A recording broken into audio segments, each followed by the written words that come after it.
Vivre avec un homme qui manque de confiance en lui-même. En tout cas, il faut avoir un bon médecin. Et puis, il faut que tes organes fonctionnent très bien.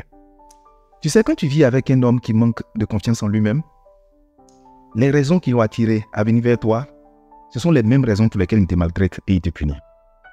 Tu vois, quand il te rencontrait, il trouvait que tu étais une femme courageuse, une femme ambitieuse, une femme travailleuse. Il t'a même fait le compliment de ce que tu es une femme rare. Parce qu'aujourd'hui, lui souhaite être avec une femme qui est capable de l'épauler lorsqu'il s'agira de payer les factures. Une femme qui est capable de lui donner des bons conseils pour qu'il puisse évoluer dans sa vie. Et une fois qu'il rentre dans ta vie, c'est justement ça qu'il va commencer à combattre. Il va t'accuser du fait que parce que tu sais générer de l'argent et parce que tu es indépendante financièrement, tu lui manques de respect.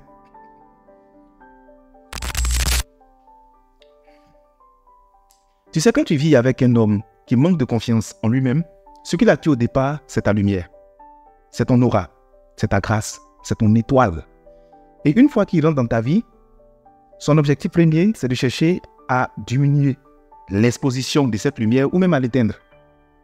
Tu peux briller et tu dois briller, mais il ne faut pas trop le déranger, quoi, tu vois. Sinon, ta lumière risque d'éclabousser son regard.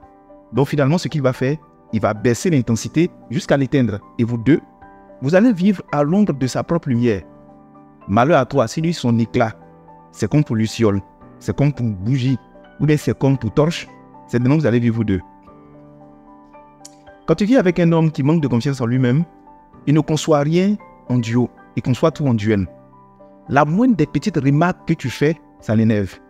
Il considère ça comme une attaque personnelle. Si jamais tu donnes un avis qui est contraire, il va te faire payer l'outrecuidance d'avoir pensé que toi, tu as un avis qui compte dans la maison. Tout ce qu'il fait, c'est lui. C'est lui le chef, c'est lui qui guide. Même si vous allez droit dans le mur et qu'il multiplie erreur si erreur, vous êtes dedans.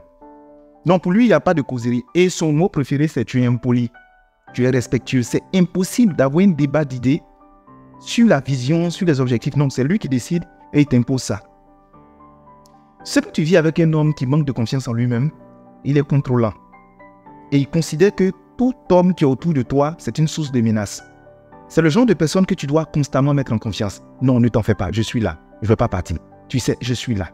Et en fait, au départ, tu vas te dire que c'est parce qu'il est jaloux. Non, c'est parce qu'il m'aime beaucoup. Non, ce n'est pas une question de jalousie, c'est du contrôle. En vérité, ce qui se passe en lui, c'est que il est comme le Covid-19. Il t'a confiné. Il va te donner par moment des libertés provisoires. Mais ton indépendance doit tourner autour de lui. C'est lui qui te fait sortir, c'est lui qui te fait rentrer. En fait, tu es dans une prison à ciel ouvert. Tu n'as pas droit à l'épanouissement, sauf si c'est lui qui décide ça. Quand tu vis avec un homme qui manque de confiance en lui-même, en fait, il n'assume aucune responsabilité. C'est jamais lui le problème. Le problème, c'est toi. C'est toujours toi le problème. Il a l'art de renverser les histoires sur toi.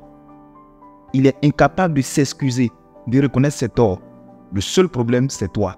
Et dans l'art de la manipulation, quand tu expliques une situation, il renverse ça sur toi. D'abord, il va invalider les émotions que tu as. Il ne va pas les reconnaître du tout. Et puis à la fin, c'est toi qui as t'excusé. Si tu ne t'excuses pas, vous êtes dedans. Vous êtes dedans. Quand tu viens avec un homme qui manque de confiance en lui-même, il valide tes ambitions. Il va t'encourager. C'est bien d'être ambitieuse dans la vie, d'accomplir des choses. Mais son seul souci, il ne faut pas tes ambitions vont dépasser lui, ses réalisations.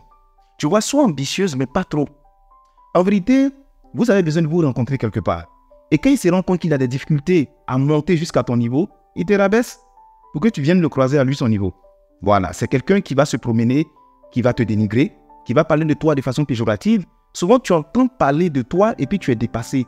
Tu auras l'impression d'être sans valeur, de ne pas être intelligente et que c'est lui qui détient la connaissance et la matière grise. C'est lui-même l'aisance de la sagacité exprimée dans le monde. C'est comme ça.